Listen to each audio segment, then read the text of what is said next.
And now, your host, Couch Tomato!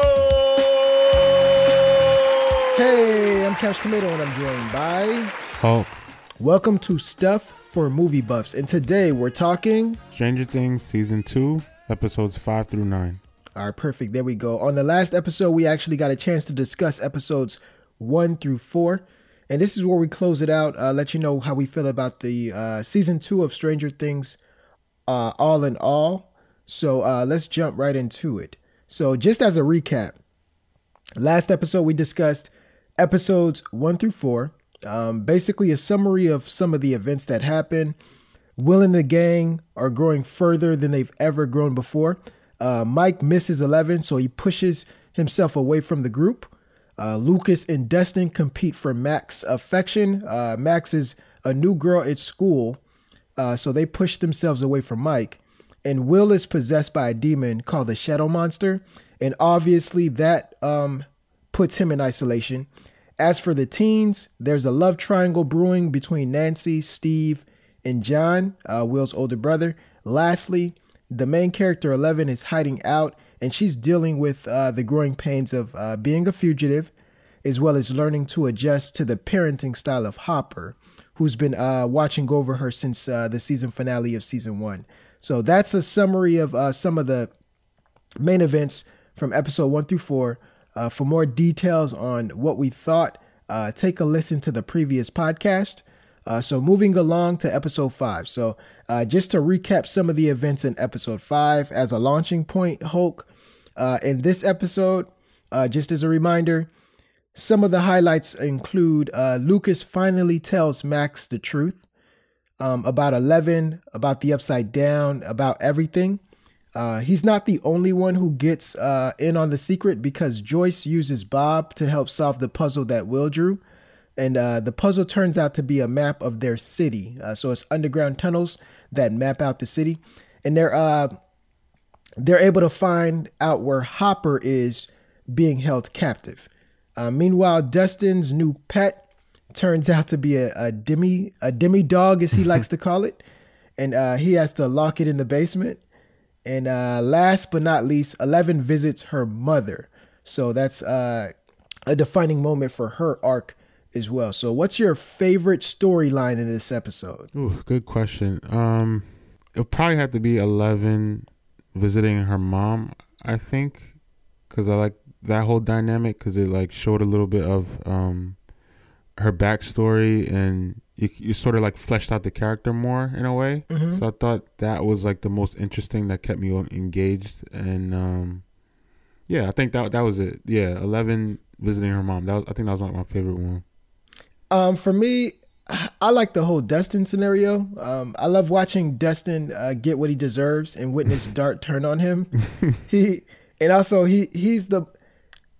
This shows like he's the most mature character out of the group, but also the most immature member of the group at the same time. Yeah, so true. Yeah. He does stupid stuff like nursing a demi-dog, but then when you see the way he lied to his mother, he seems like an adult at times. So he's the only member that uses profanity too, because I believe this is the episode where he cursed out Mike's dad. That's either episode 5 or 6. But nonetheless, I really enjoyed that story with the demi-dog, because just like from when it was a baby, it looked like a evolved stage of a gremlin. And it's like, when you watch the movie Gremlin, you understand as soon as you feed that thing after midnight or give it water, it's no coming back. Like, you know, it doesn't remember you. It doesn't love you. It's going to try to kill you.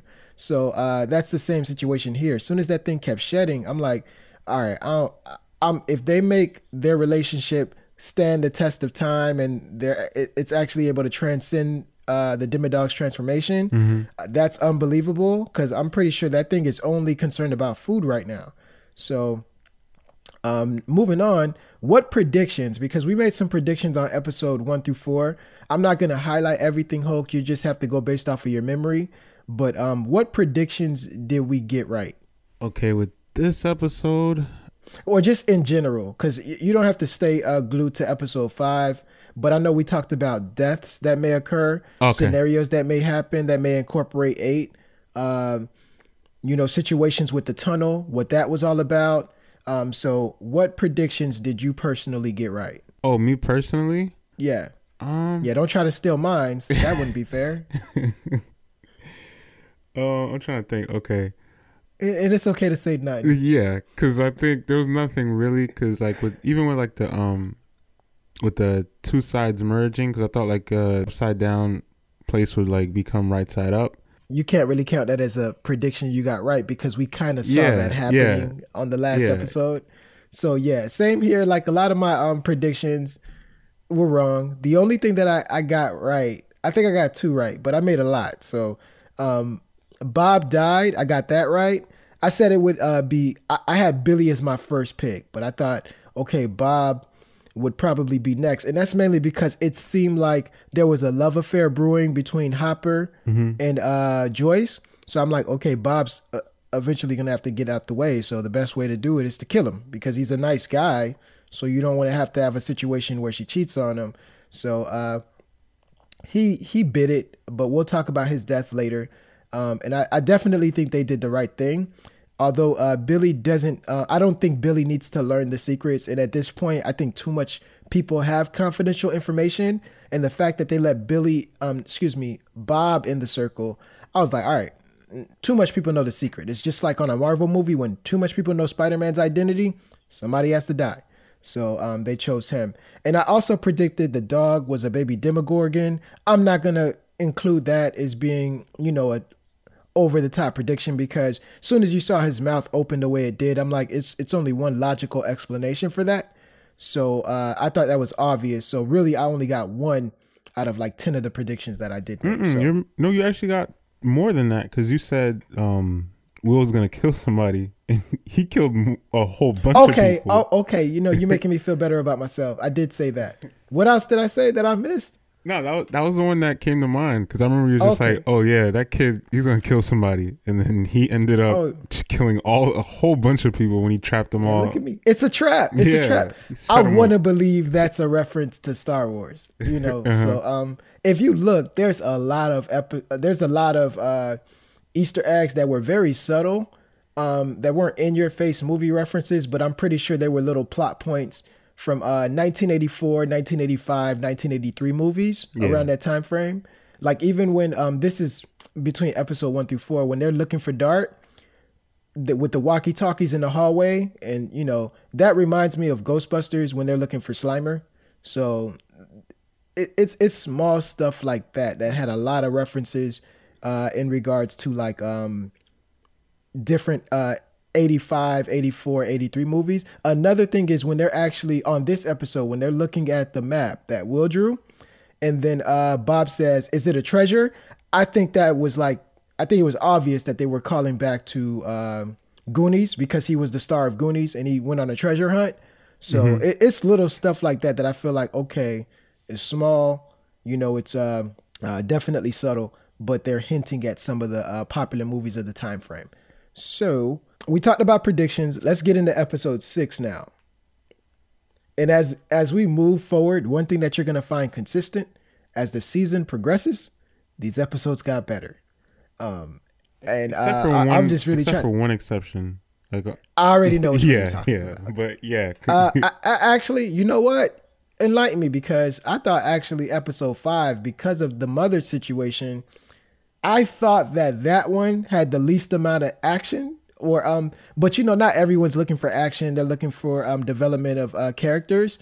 With episode 5 and probably I think it was 6 that were like, or you're talking about episode 7. You probably think it's the weakest, right? Yeah, that's like the weakest of the whole series. All right, there we go. All right, I definitely agree. I think people are either gonna take episode 5 or episode 7. The reason I don't think you could include episode 5, because I'll agree that episode 7 was the weakest, is because episode 7 focused so much on 11, where in this episode you see the Dart situation and you see what's going on with Will. So it's like it gives you a mix of different things. So moving on to episode 6. In episode 6, some of the highlights that happen: Will is losing control and he's losing his memory, and the shadow monster is clearly taking over. So another thing is Mad Max reveals her origin story. That was actually my favorite part of the episode. I'll talk about it later. So it seems like she's getting abused by her brother, and it turns out that he's her stepbrother. So at first it wouldn't really tell you what they were because he kept saying, well, you're not my sister. So I'm like, what is he? Like her father, a foster brother, or I don't know, they're homeless or something. But he turns out to be her stepbrother. As for the demi-dogs, there's a lot of them. So I thought Dart was the only thing that we had to worry about. So it's not just Dart, it's a lot of these babies. And guess what? They're jumping in and out of the upside down. So it's scary. So that means anybody could die at this point.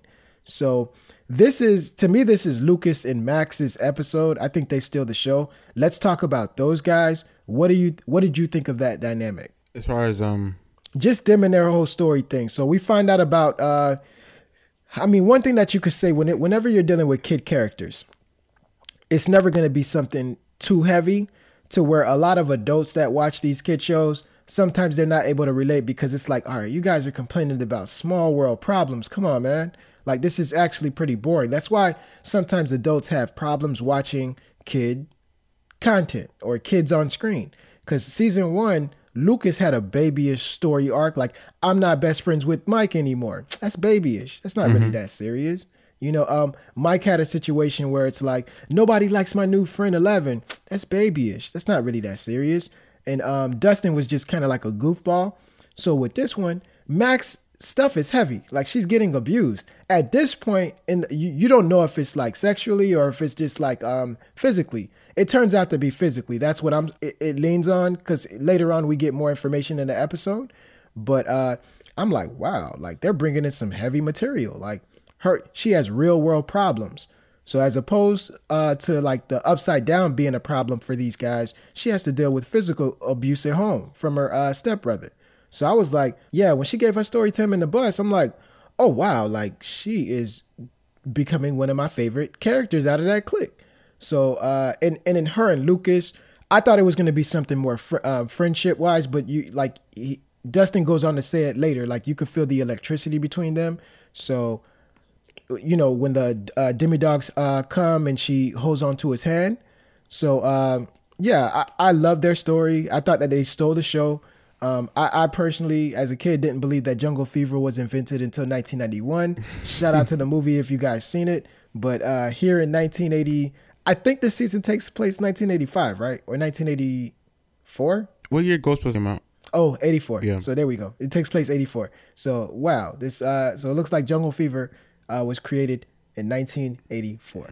I'm joking about that, but still, like the fact that there's so many elements with their characters, you are dealing with an interracial relationship where the brother doesn't approve. You are dealing with physical abuse with Max and another character, which we'll talk about later. And you have to deal with the dynamic of Dustin may resent him in the season 3 because there's never really any true resolution to how Dustin feels about Max, because they were competing. And it looks like Max has made her choice. She wants Lucas. So it's going to be a lot of stuff that shapes the friendship and the cliques dynamic going forward, just based off of the events that happened in this episode. Yeah, just to piggyback on what you're saying, like I remember watching it and just thinking like, wow, I can't wait to see like all these kids grow up. You know what I'm saying? Like just like you just could see like their progression from season 1 to season 2. Yep. How like their writers have implemented like more heavy stuff because, they are starting to get older. You know what I'm saying? Pretty soon they're going to be in high school, things like that. So it's just like, I was just like, wow, I really want to see like this cast like grow up, like see them throughout the years of season 3, season 4, season 5. You know what I'm saying? Yep. Like just Yep. for the fact like they did this so well, like these different story arcs that they're starting to put in. So yeah, I definitely agree with you on that. Like they really did it well. Not just them, because Eleven's watching like romance a romantic she was watching something on TV. I didn't really catch the footage, but she's learning about kissing and all that other stuff, and you see some of that come as well, like to where all of them are growing up quick. Dustin wants girls now instead of just science projects, so that's the why he does what he does to his hair in episode 9. But moving on to episode 7, a recap for this episode. This is the one that you claim is the weakest, but 11's mom's vision was connected to 8. So that's an excuse to get 8 and 8 and 11 together. Also, this episode gave us clarity on 11's power. I'll admit, up to this point, I've been confused on her actual abilities. I knew she could move objects with her mind, but whenever she's in that black space, like I said, this season I learned, oh, that's not really the upside down. That's something different. So what is that? That's a part of her powers. Can all of the folks do that? And it turns out all of the numbers 1 through 11 can't do that. It's just her. So we find out what that's about. So 11 could basically move objects with her mind like Jean Grey. We all knew that. But she could also find people just by looking at a picture. So that's the part I was never really clear on. So she has the powers of Jean Grey and Professor X's Cerebro.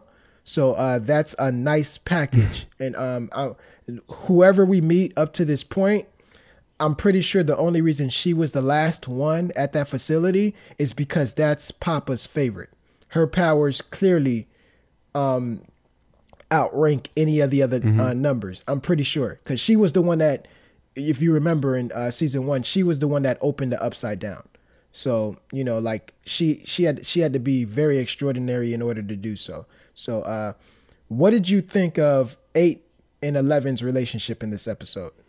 I thought it was interesting. Like I knew eventually. Sister. Yeah. Like I thought it was like, okay, like, wow, they finally meeting up and things like that. So with them meeting, I was just like, okay, like this is good. Like it'll, you know, flesh out the character more, things like that. But I think they just stayed too long in that world a little bit. Like I thought it should have been like part of a storyline instead of like, you know, part of is the overall arc of an episode, not like the whole storyline of the full episode, not the whole theme. Cause it's just like, it felt kind of weak. Cause even with, cause with the ending of episode 6, it was so heavy. It's just like, you kind of knew like they were gonna. The mom's stuck in a nightmare. It's like, oh shoot, yeah. I gotta, you know.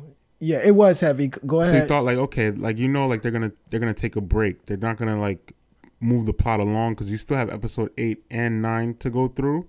So it's like you knew 7 was gonna be like that break for the writers where they're just gonna take you on a detour, take you somewhere else. But I felt with this episode they kind of missed it a little bit.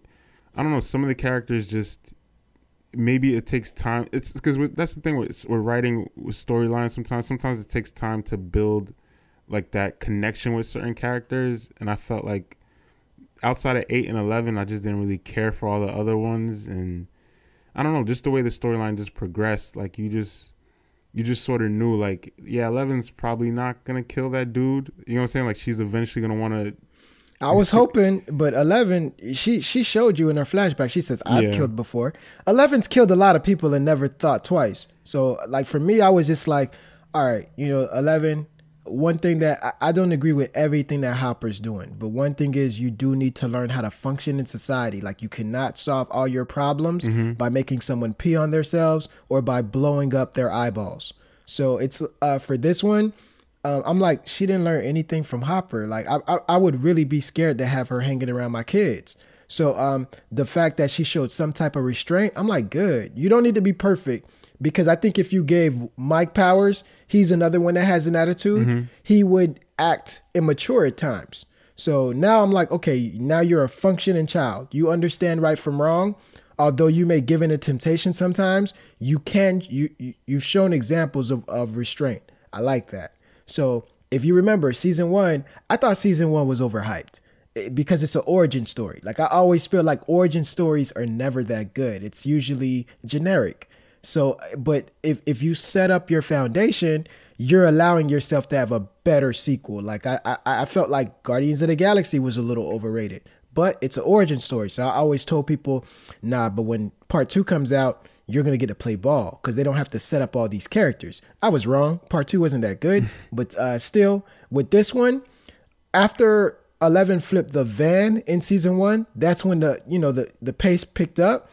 So I always said, yeah, this season 1 is overhyped. However, this has the makings of a great show. It will be a great show because they set up everything in season 1 to where now all they got to do is play ball. The world is already there. Now you got the characters that could play in the world. They're doing that for season 3. I'm not appreciative of this episode right now, but I'll be appreciative when 8 becomes a bigger character, because they're not going to have to set up her foundation anymore. I'm going to know her enough in season 3 where I'm like, now they set up her story arc in season 2. So now all she has to do is play ball. That's true. So although this was tiring at times, I'm going to be more appreciative next year or whenever they release season 3. Yeah. That's a good way of looking at it, because it's true, because obviously they kept her character alive and all that stuff. They didn't get caught, so they obviously... And stop right there. They kept her alive. They didn't get caught. They also kept somebody else alive. Who was it? The dude. I love it when you call me Big Papa. So he's still alive. And I kept saying, like, because that's another thing I got right, but this was also a popular fan theory that Papa wasn't dead, because the screen never really showed what happened to him. It just showed him get trampled. Mm-hmm. So we learned that Papa isn't dead. And I think that's going to be extremely important in season 3. So you're going to have to point back to this episode. So they placed a lot of seeds in this episode to where we don't really see the full spectrum of it now. We'll appreciate it later on in season 3 to remember, oh, that's when they found out about Papa. Oh, that's when she met 8. Oh, shoot, that's when they added this plot point to where, so-and-so. Mm-hmm. Because that guy that's still alive, I think he's going to be instrumental in finding Papa. Or, so I don't think that's the last time we see that character. And I also think he's going to be merciful towards Jane because she showed mercy to him. Yeah. So that's that. So with episode 8, oh no, actually, before we move on to episode 8, stay on the number 8. But what do you think will happen to 8 moving forward, season 3? You can make a little small mini prediction. I think her and 11 are going to continue to bump heads. I think 11's going to get more ingrained with, like, her friends and all that stuff. She's going to have more sympathy, more, what I'm saying? Like, she's going to be part of, like, that group where she's going to continue to grow and be, like, normal, in quotations. Mm-hmm.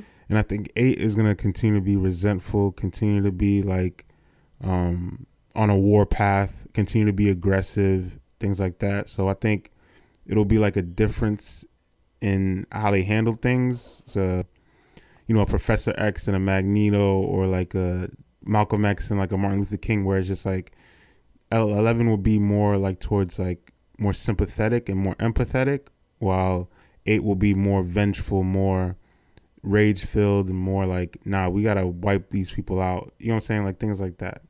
Maybe I could be wrong, but go ahead. How old do you think they're setting up her character to be? She looks like she's like maybe 3-4 years older. Like maybe like, yeah, go ahead. In real life, she's 24. So yeah, but I'm just saying she's probably like you said. Like she would be like in high school and 11 would be like in middle school. Yep. I agree with that part. But with them, I don't think it's going to be a situation for hate. I definitely think it's going to be love. I don't know if I see 8 making it to the end though, because I just don't think there's going to be too much people walking around the world with nosebleeds like that. So because she's so vengeful, I think it's going to cause her to make a couple missteps. I do think they're going to reconnect in season 3, but I don't think it'll be hate. I think it's going to be all love. And I do think that Jane shows her like, hey, it is possible for some of these people to be decent human beings. Because look, I got a new identity. I'm staying with Hopper. I don't think Hopper's going to take on a thief, especially since he's a cop. But I think it'll give her some type of hope.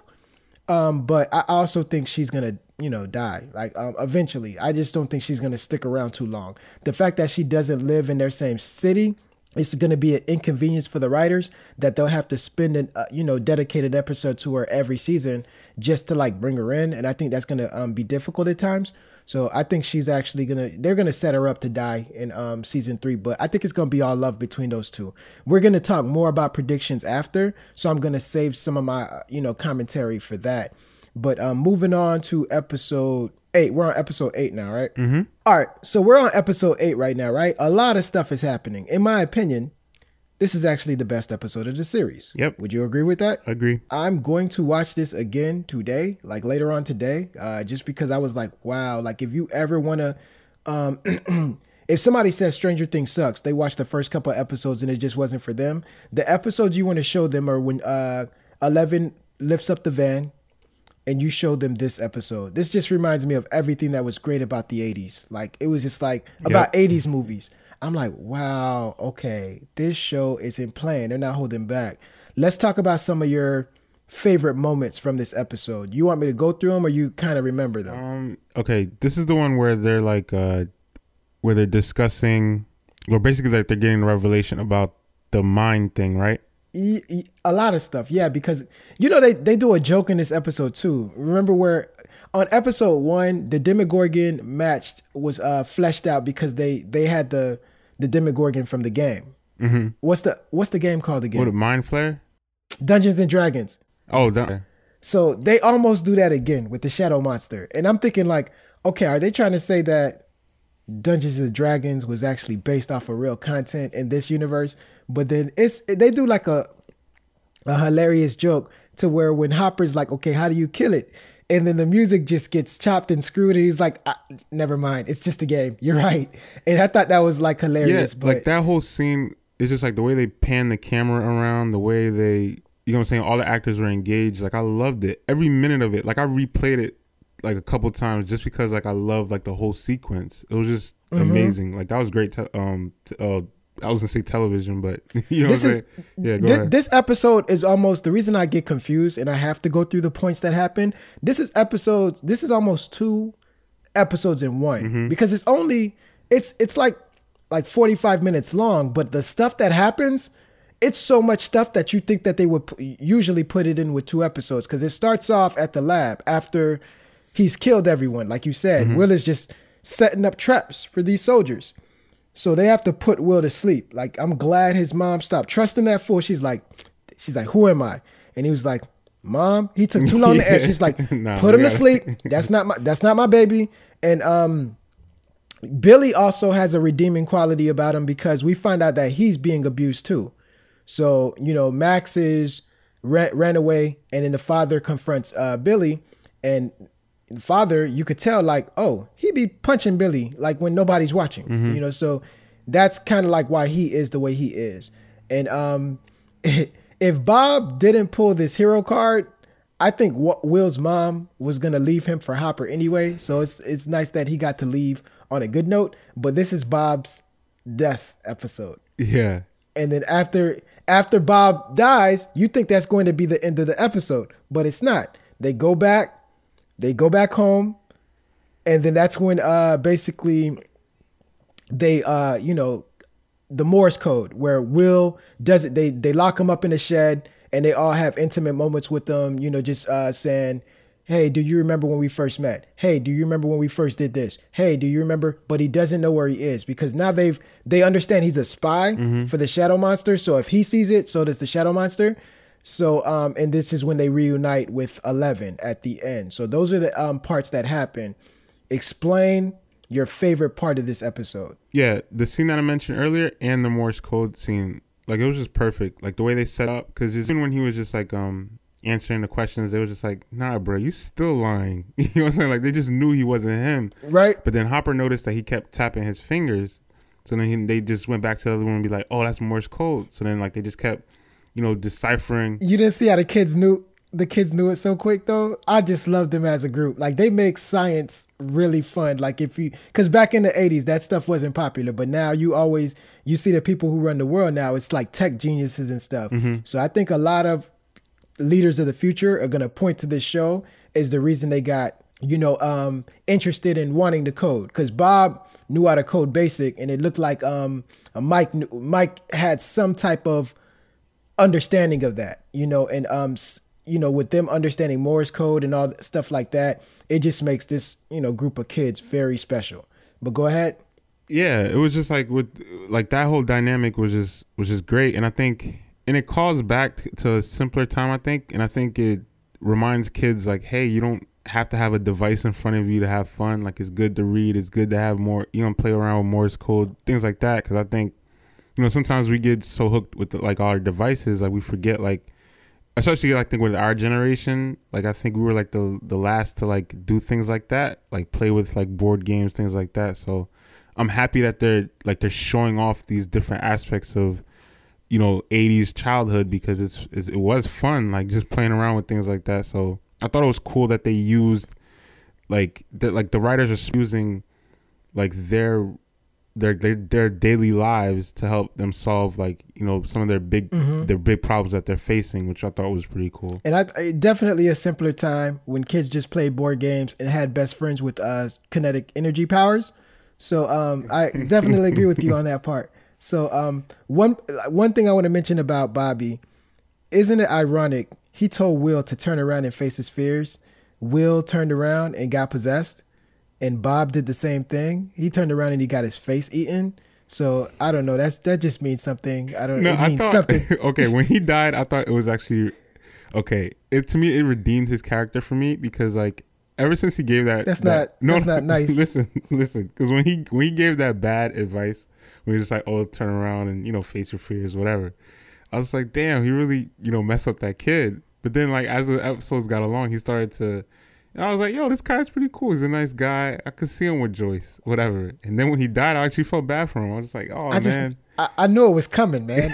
Because they kept doing this thing where they kept hinting at it. And I'm like, why do they keep doing that? Because I don't know. When you watch Walking Dead, it'll be something like the governor, he falls into like a trap of zombies, so you think he's dead, but then you find out he's not. But then after that, for the rest of the season, they're not going to give him any more close calls. So, but when you start giving people like 5 close calls, I'm like, okay, he's gonna die. Yeah, it was just one after another. I was like, yo, chill. Yeah, because I'll tell you them. So with him, he goes into the closet and he drops the broomstick, but he survives. For a little bit, he makes it past the door. Another thing is he leaves the gun, and then he sees a demodog, but he goes into the closet, so he survived. Another thing is, okay, when they run, when basically at the beginning of episode, I think it's 7, when it's a trap, you know, him, Hopper, Joyce, Mike, and Will, they survive. So I'm like, wow, this guy has a lot of close calls. What's going on with them?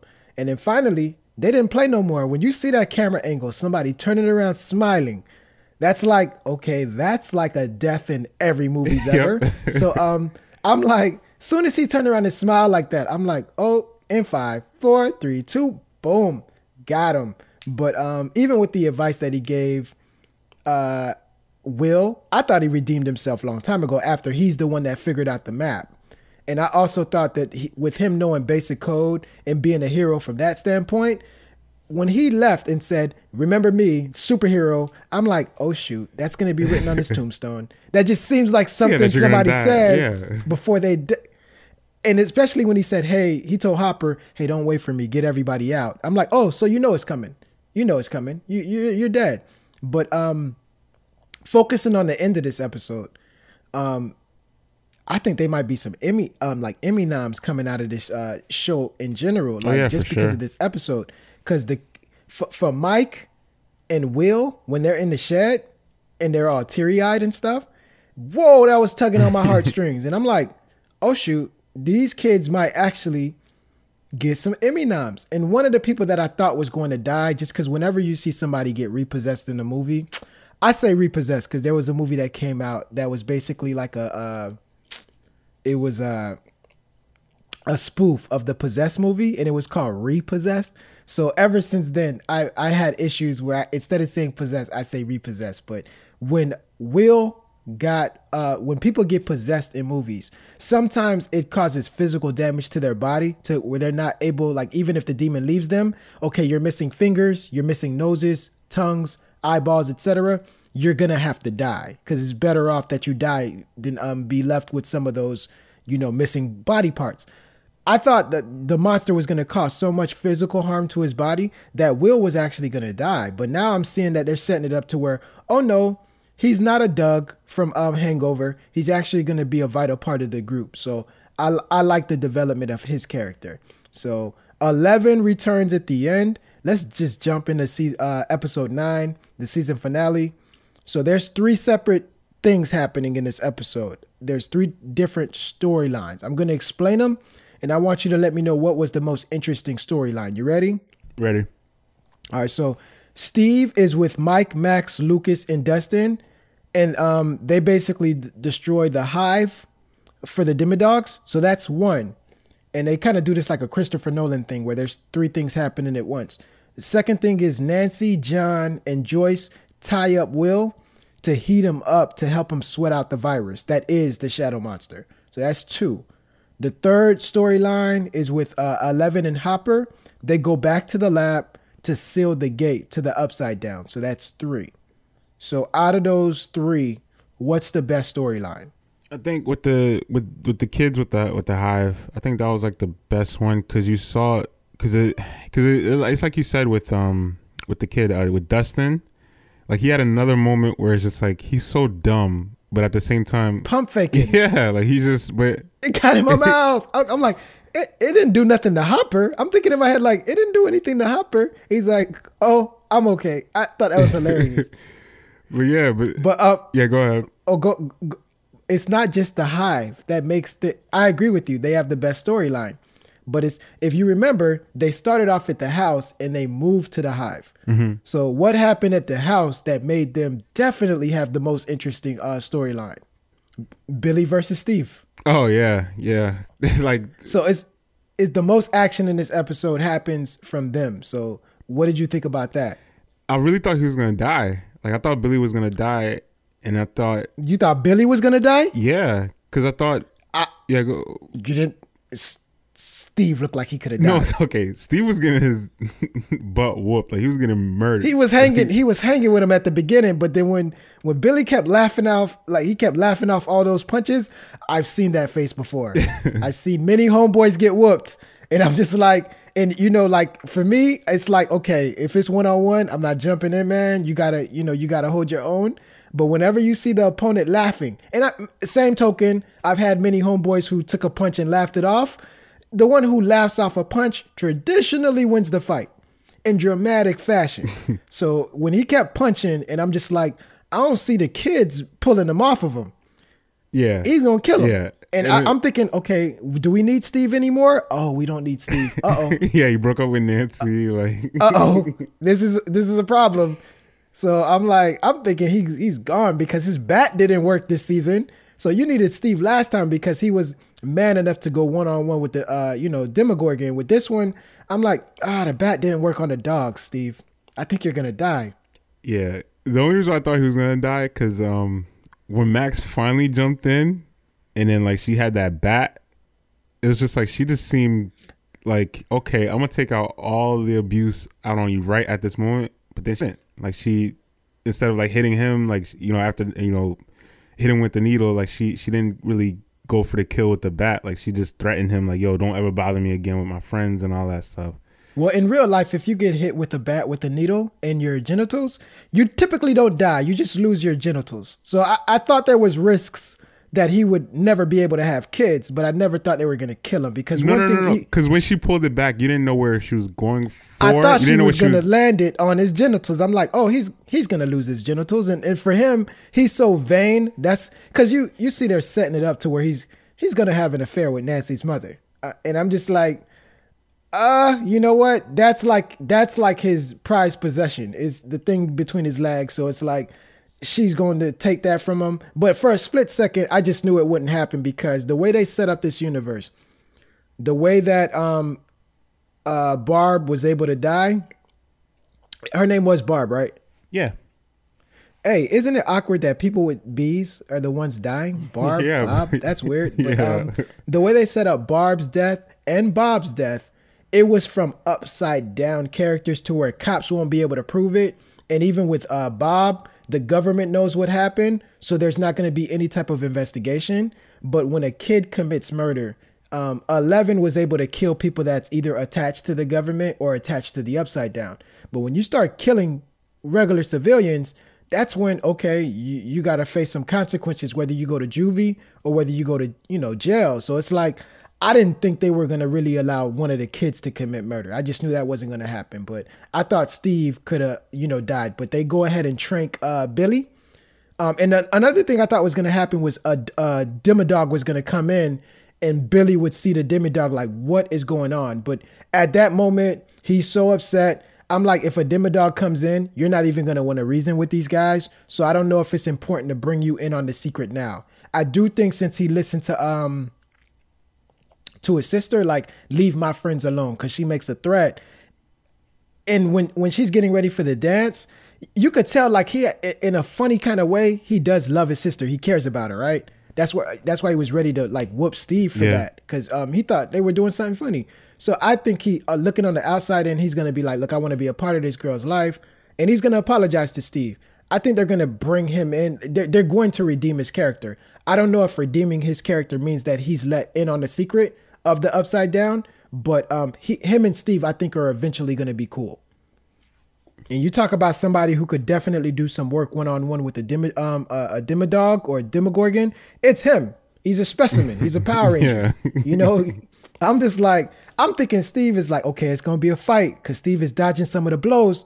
But then I'm like, nah, man. Steve. Soon as Steve went down, I'm like, oh, shoot. The only thing that could save him now is 11 if 11 walks through that door. And I don't think that's going to happen. But yeah, so I definitely think that's the best storyline. I agree with you there. One thing I would say that pissed me off about this, character, Joyce, she finally figures out that, okay, stop giving the demon what he wants. He likes the cold. Let's sweat this virus out. Whenever you grew up in a Haitian household, as I did, in Haitian households, if you have a cold, a fever, a broken arm, they give you Tylenol and cut off the AC and give you a warm towel to fix it. Keep in mind, it doesn't always work. But with this logic, I would have been able to survive from the shadow monster because, you always believe sweat it out. And even when a kid says no, your mother tells you what to do. Like, I never liked taking medicine. Even as an adult, I hate taking medicine. My wife force feeds me.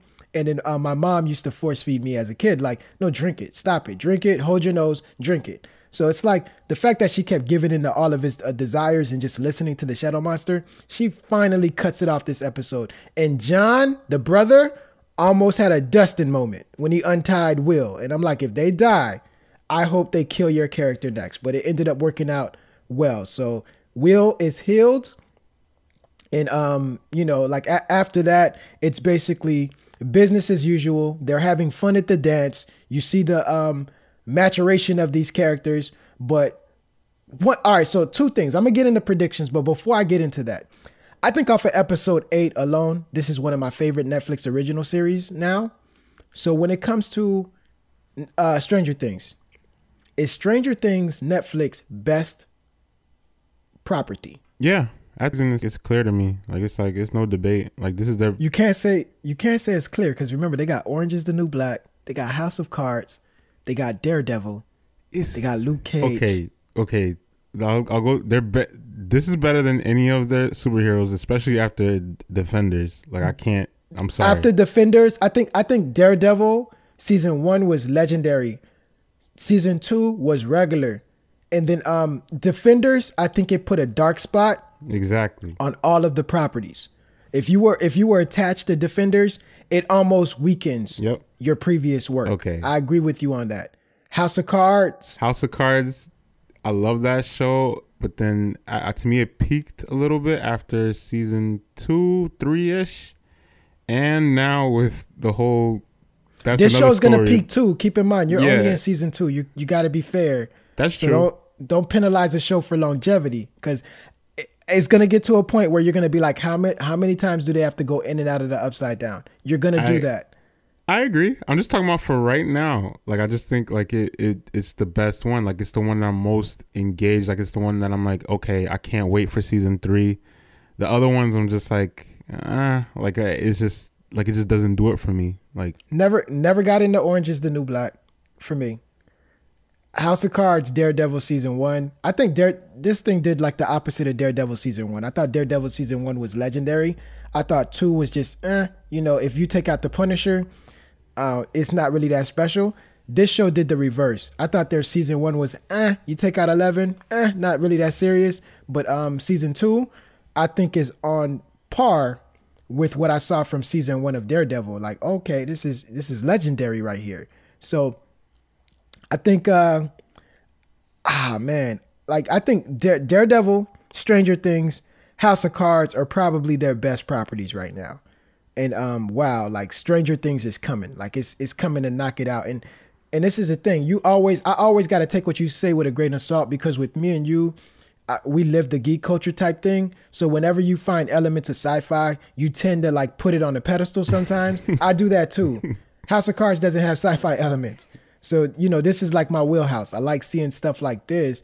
And that's the reason why I think we're putting it higher than House of Cards. But I'm just talking about if we were to poll the majority, you know, TV going audience, I think a lot of them would probably put House of Cards first. And I won't be mad at that, but I think a lot of people will put this over Daredevil. That's the part that I'm surprised about. And I wouldn't have any problem with that. I think I'm one of the people that puts this over Daredevil, because just like you, Defenders made me forget about all the good stuff that they did right. Yeah. So if Punisher doesn't come hard or come correct, I'm like, Marvel, Netflix, I'm not really messing with you no more. Goodbye. But let's move on to some predictions. Let me hear some of the things that you believe will happen in season 3. Yeah, I think we kind of touched on some of these. Like, I think like with Billy, I think we'll be redeemed a little bit because obviously you kept him alive for a reason. I think stay on Billy right quick. So since you made a Billy prediction, I'll make one. I think Mike's parents are going to get a divorce. Just when they have the makings of a divorce. They never communicate. She's on the phone, and that's why Dustin says, "Do you know your phone's been tied up for, you know, like 5 hours?" They're in the same room and they're not talking to one another. And this is in the 80s when counseling wasn't really a thing. So, and then she's reading those romance novels that women, you know, sexually deprived women used to read in the 80s and still today. So it's like 50 Shades of Grey, basically. And the way you watch them communicate, I think if he's not having an affair already, he's gonna do something too that's going to spark some type of divorce, or it might be related to the kids. Something's gonna happen to where it's like, that's the last straw, I want out. But I think her and Billy, I just don't want to see that happen in the children's show, but something's going to happen with those two. So and if I were Nancy, I'd transfer schools. But I definitely agree, Billy will be redeemed. I don't think that means he's going to learn the secret of the Upside Down though. So moving on, what else prediction do you have? I think Hopper and Joyce are going to get together. I think that's pretty obvious. Like, it's just... Yep, that's my second prediction. So we push on that one. I put Hopper and Joyce are going to start dating. What's your third prediction? Third prediction, I just think with 11, I think... I don't know. Her nosebleed just bothers me too much. Like, I really think like she's going to have like some like medical crisis in season 3, like where it's just like they're gonna have to like do something like to help her out, because I don't know, like I don't. If she would have had, if that would have been the case, she would have had it already. I do think she's learning how to flex to where it's like, okay, you move from, you know, moving a train, because and that's another thing about the episode that you hated, which was episode 7, she learned how to move a train, which made it possible for her to close the gate, that big gate.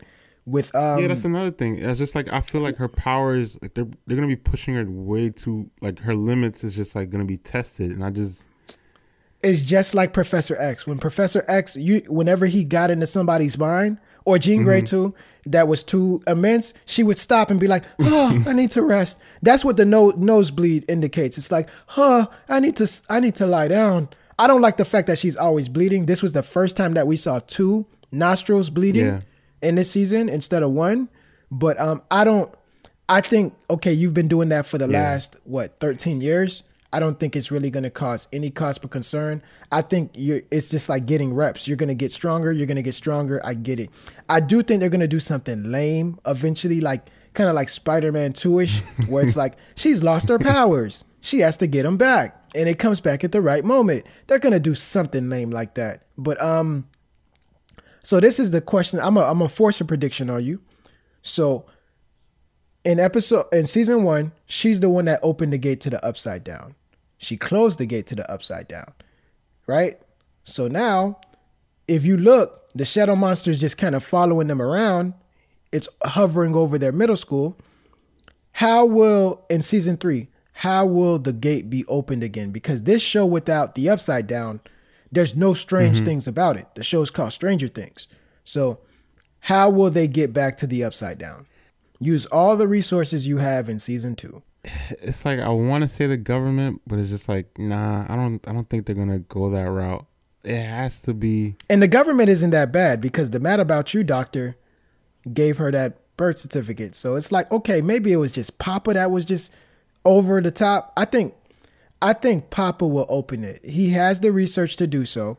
They mentioned he's alive. Mm-hmm. He's obviously working, which is why that guy knew his whereabouts. So this will be a way to allow both 11 and 8 to get reacquainted.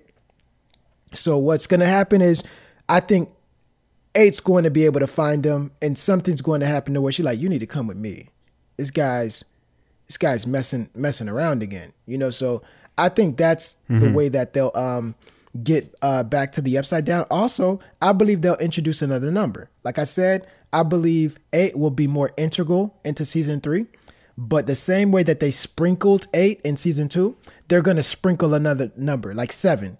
You'll see like, 7 was so lame, man. You saw what he was doing? Like, he's weird. But it's like, they're going to be setting him up for season 4. So just like, you know, we saw 8 in increments, we're going to see another number in increments in season 3. That's going to eventually be a bigger part in season 4. Yeah, I can see that. Yeah. I mean, so any other predictions, or you just going to push and kind of agree with me with Pop? No, I think that's it. I think because that's the key. Because I know that I didn't really think they would go back to the government. And like you said, you know what I'm saying, introducing another number, because they left that door open. You know what I'm saying? Like, that's a smart.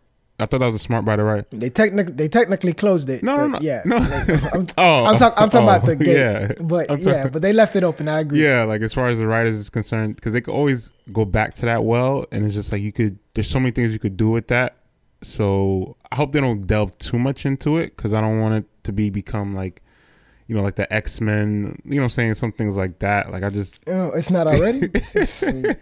Look at her powers, bro. She's a walking Professor X and Jean Grey. I'm like, oh man, this is X-Men. Oh, I didn't know that. I never knew that. But I mean, all in all, guys, join us this week. We have a episode coming up this week as we discuss Thor Ragnarok. Let us know what you thought about Stranger Things season 2. Let us know where you rank it amongst Netflix original shows. So feel free to hit us up in the comment section or on the Facebook page. So guys, it's about that time. I want to thank you guys for joining us today. Before you leave, if you like what you heard, make sure to share it with a friend on Apple Podcasts or wherever you go for your podcast. Don't let this be the last time we hear from you or you hear from us. Support the show and become a sponsor by visiting us on our Patreon. It's www.patreon.com/couchtomatofilms.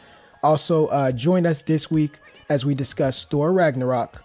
And visit us weekly on Couch Tomato Films on YouTube, Facebook, and Instagram, and Couch Tomato Film on Twitter. Other than that, guys, peace.